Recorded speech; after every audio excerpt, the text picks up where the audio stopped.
বাঙালি মায়েরা যেমন হয়। ও মা, কে? মা, একটা কথা বলবো? কি বলবি বল না। জানো তো মা, কালকে না বান্ধবীরা সব বলছিল যে কালকে না সব সায়েন্স সিটি যাবে। তো ওরা যাবে তো আর আমি কি করব? যাব মা। ও, অনেক দিন ঝাঁটার বাড়ি পড়ে নে না, গা হাত কুটকুট করছে। হ্যাঁ, বড় হয়ে গেছিস তো, মনে করছে এবারে চারটে হাত পা বেরিয়েছে, তাই তো? যা বলবি তাই শুনতে হবে নাকি? তুই বড় হয়ে গেছিস বলে? হ্যাঁ, মা সায়েন্স সিটি যাবো কেন? মায়ের তো হাতে হাতে কোনো দিন কাজ করে দিসনি, সকালবেলা ঘুম থেকে উঠে তো সেই ফোনটা নিয়ে বসেছিস। আবার আদিক্ষেতা করে বলতে যে মা সায়েন্স সিটি যাবো।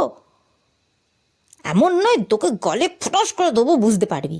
এবারে বেড়ে যাবে সায়েন্স সিটি, যা বেরিয়ে যাবে।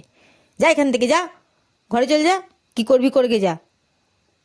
আর এক জানি, তাও যেতে দেবে না, তাও বলে ফালতু ফালতু মুখটা নষ্ট করলাম। দূর, যাই গিয়ে বলে দিই যে তোরা যা, আমাকে যেতে দেবে না। আর বিদেশি মায়েরা যেমন হয়। মম, আমার একটা কথা আছে, শুনবে? হ্যাঁ বেটা, বলো, কি বলবে তুমি? জানো মম, কালকে না আমরা সব বন্ধুরা মিলে ঠিক করেছি যে কালকে একটু সায়েন্স সিটিতে ঘুরে আসবো।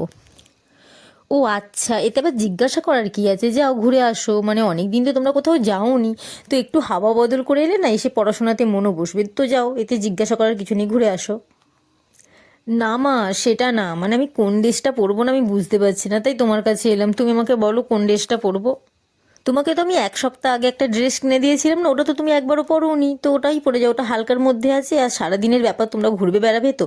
তো ওটা পরলে বেশ ভালো লাগবে, তো তুমি ওটা পরেই যেতে পারো, অসুবিধা কিচ্ছু হবে না, ভালো লাগবে তোমাকে দেখতে। হ্যাঁ মম, তুমি ঠিকই বলেছো, ওই ড্রেসটা তো আমি একবারও পরিনি না, ওটা পরেই যাবো হোম। আর thank you, I love you mom.